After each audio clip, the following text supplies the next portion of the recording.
Good morning.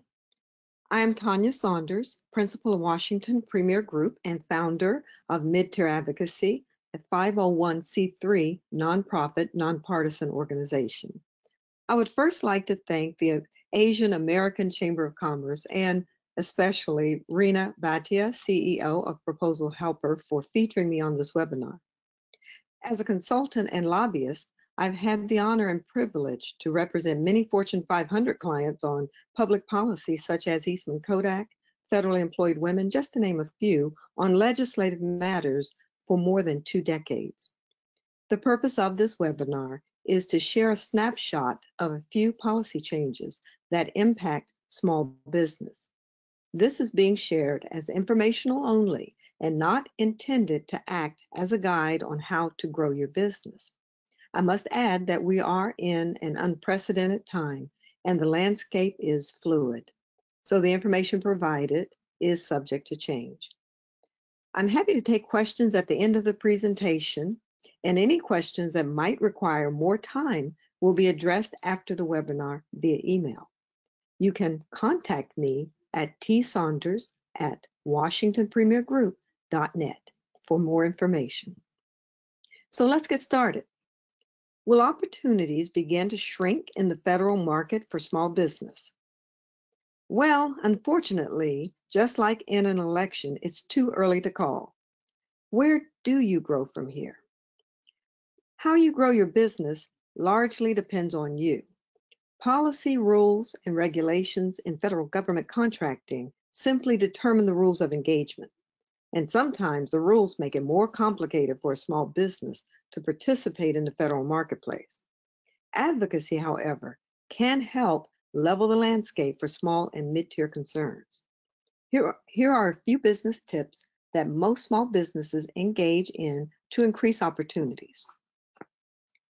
Invest in your business. Software, hardware, facilities, equipment, and most importantly, people are all necessary investments. These investments will help you to scale up. Focus on improving standards. All businesses will soon be required to have cyber and data security. Please note, if you are a defense contractor, the Cybersecurity Maturity Model Certification, otherwise known as CMMC, program establishes one unified standard to secure the DoD supply chain. The CMMC framework will require any company in the DoD supply chain to become certified before it can do business. Best-in-class vehicles. Best-in-class is said to increase the need for teaming across the small business community. Small businesses that are adequately prepared for these requirements could see potential expansion in the coming year. The use of these vehicles are expected to grow. Network, network, network. Become a part of an organization where you are able to get to know other business owners.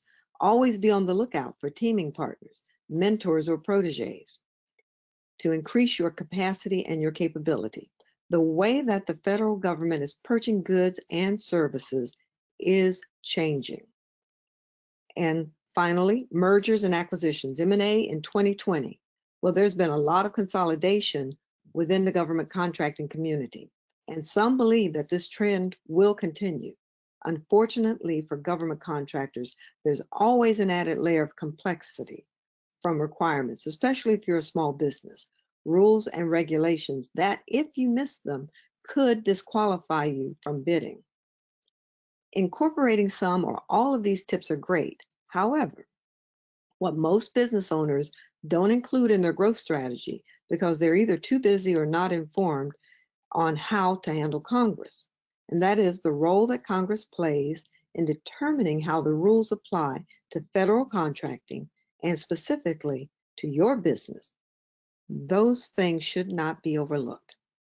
Let's examine how Congress impacts small business and why lobbying Congress is a powerful tool that, as a business concerned about growth, can use to defend against certain policies, as well as encourage or show support for policies that support the continued growth of a small business. As some of us are aware, Congress has broad authority to impose requirements upon the federal procurement process. That is, the process whereby agencies obtain goods and services from the private sector, as well as how many businesses engage or how business actually engage with each other. Prompt pay is a great example. And most recently, Congress enacted a couple of legislative fixes intended to support the advanced small business, largely due to advocate support, which means if you are on the cusp of growing beyond your size standards, you might now qualify as a small business. SBA rule changes and what to expect. The Small Business Runway Extension Act of 2018, which was largely supported by MTA and other small business representatives, passed Congress as part of the NDAA 2018. It's now a final rule. Here's what it does. The Small Business Runway Extension Act gives you 5 years instead of 3. In fact, under the Small Business Runway Extension Act, small businesses can calculate their revenue based on the average of the last 5 years instead of the last 3 years. The congressional intent behind this rule, this legislation, which now is a final rule, is Small Business Runway Extension Act of 2018 is to help advanced small contractors successfully navigate the middle market as they reach the upper limits of their small size standard. This gives most small businesses a way to qualify as a small business for a longer period of time and also qualify for set-asides for a longer period of time. The SBA issued the final rule announcing that the Act's new formula for determining the size status of some companies would become effective as of January of this year. The SBA has also added a 2-year transition period ending on January 6, 2022, for implementing the new measurement.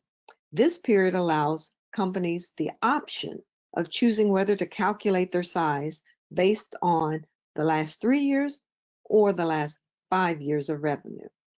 The rule will not be applied retroactively, but rather will impact size status certifications provided in connection with future solicitations and contract awards. HubZone has issued its final rule.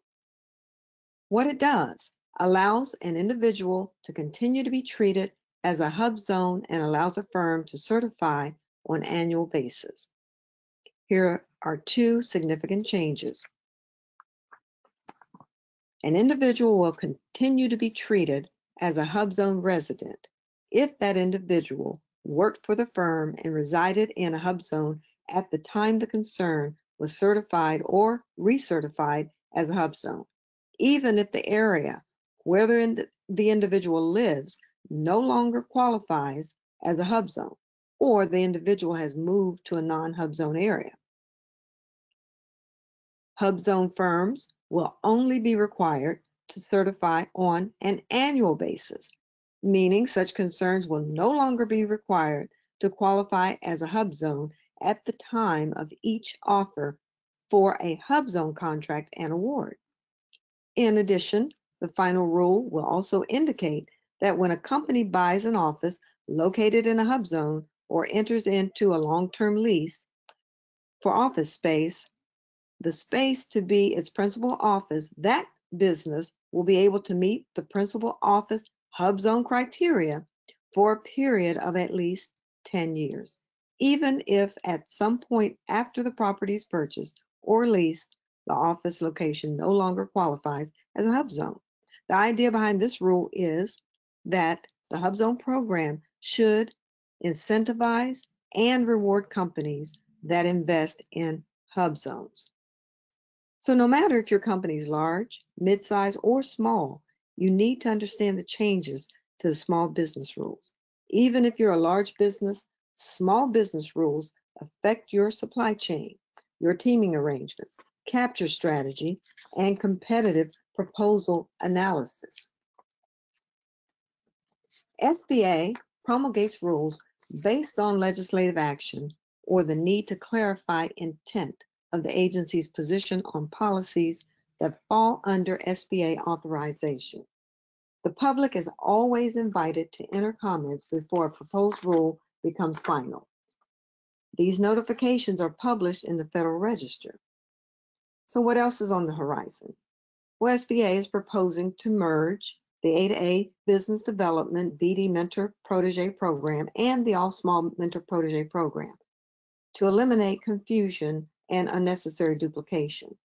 Federal contractors should monitor the public comments on SBA's proposed rule and consider how the final rule may impact their business and strategy for federal procurement. There's also the recertification, which is now final rule.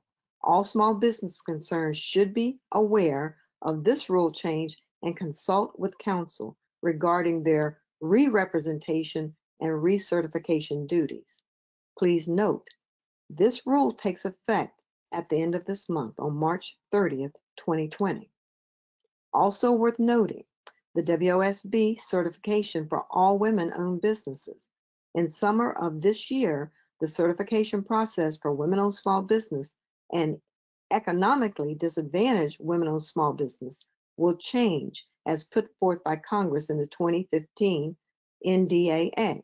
You will no longer be able to self-certify as a WOSB or an EDWOSB.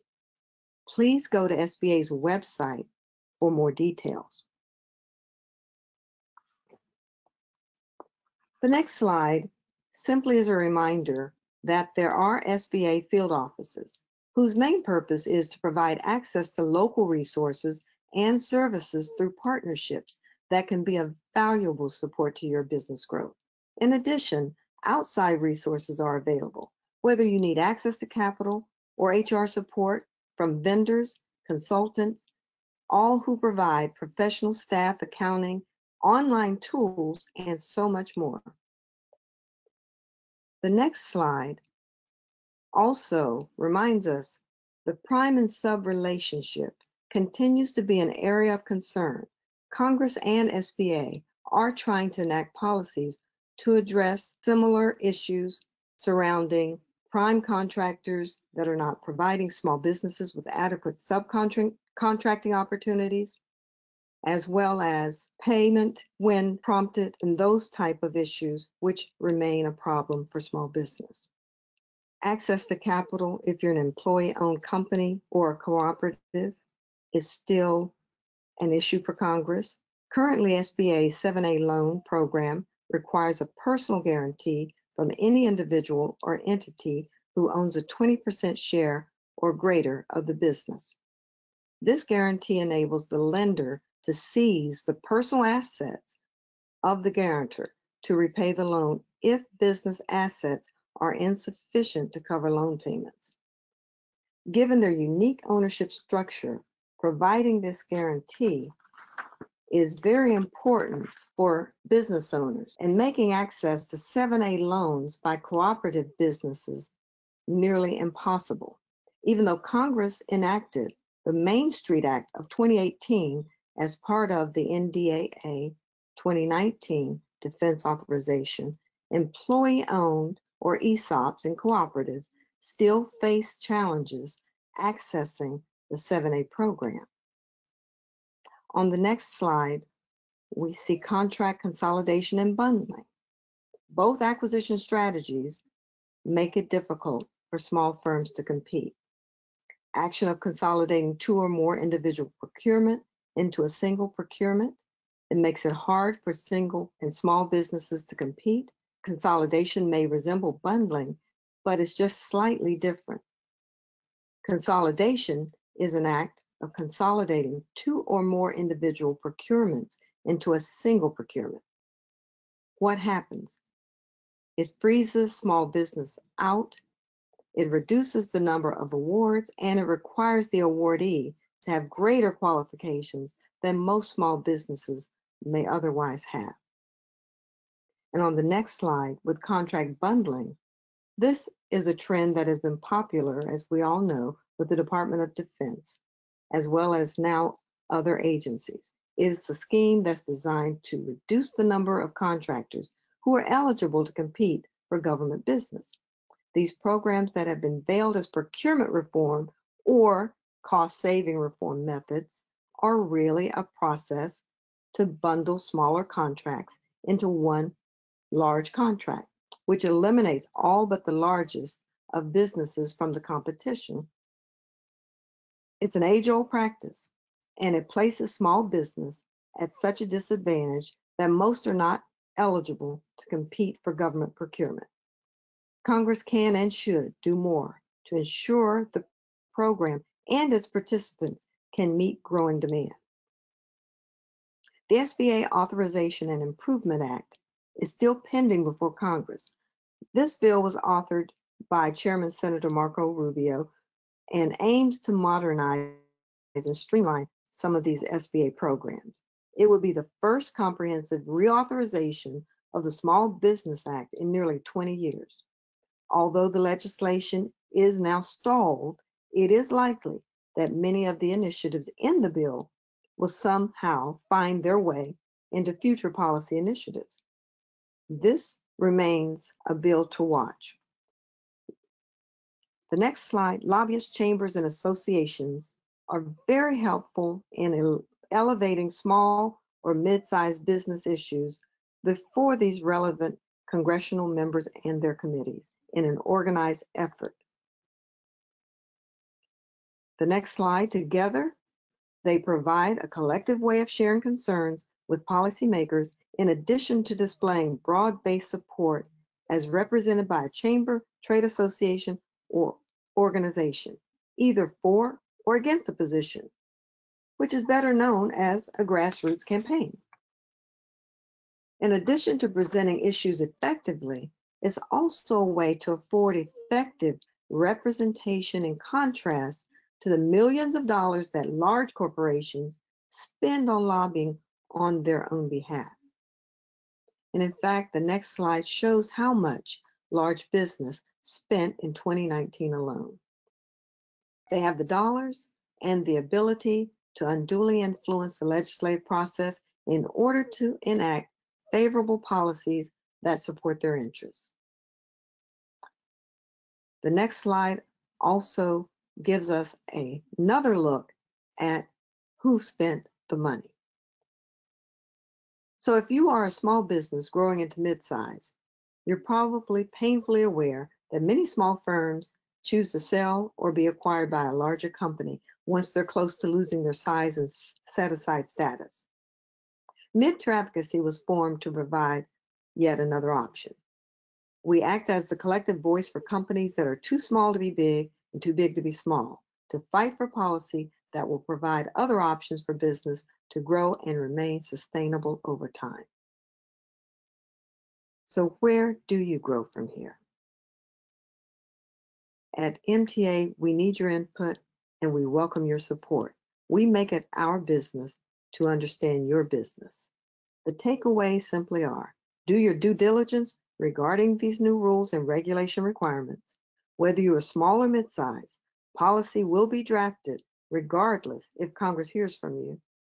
And it is better to be proactive than reactive if you want to grow from here.